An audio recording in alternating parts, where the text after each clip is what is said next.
ഞാൻ പിടിച്ചു നിന്നു. അത് കഴിഞ്ഞ് അടുത്ത ദിവസം എൻ്റെ അമ്മയ്ക്ക് കാലുവേദനയും ഉണ്ടായിരുന്നു. അമ്മ ഡോക്ടറെ കാണാൻ പോയ സമയത്ത് അമ്മയുടെ കാല് പ്ലാസ്റ്റർ ഇട്ടു.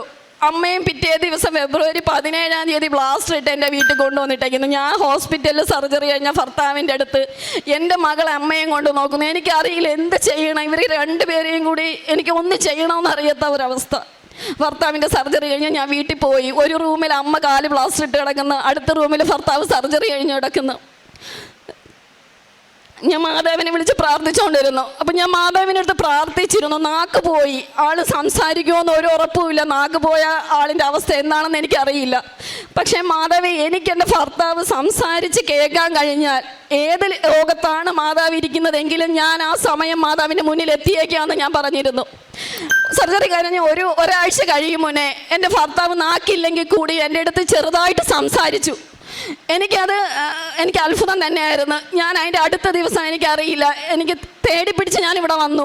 ഇവിടെ വന്ന സമയം ഉടമ്പടിയെക്കുറിച്ച് എനിക്ക് ഒന്നും അറിയില്ല. ഞാൻ ഇവിടെ വന്ന് എല്ലാവരോടും ചോദിച്ചു എങ്ങനെയാണ് ഉടമ്പടി എടുക്കണേന്ന് പറഞ്ഞു. അപ്പോൾ രാവിലത്തെ സമയം കഴിഞ്ഞു, 2 മണിക്കേ ഉടമ്പടി എടുക്കാൻ പറ്റുള്ളൂ. ഞാൻ കയറി. എനിക്ക് തിരിച്ച് തിരുവനന്തപുരത്ത് പോകണം, പക്ഷേ എനിക്ക് അതൊന്നും പ്രശ്നമായിരുന്നില്ല. ഞാൻ 2 മണിയുടെ ഉടമ്പടി കയറി. വീട്ടിൽ എൻ്റെ കൊച്ചാണ് അച്ഛനെയും എൻ്റെ അമ്മയെയും നോക്കിക്കൊണ്ടിരിക്കുന്നത്. വേറെ വീട്ടിൽ ആരുമില്ല.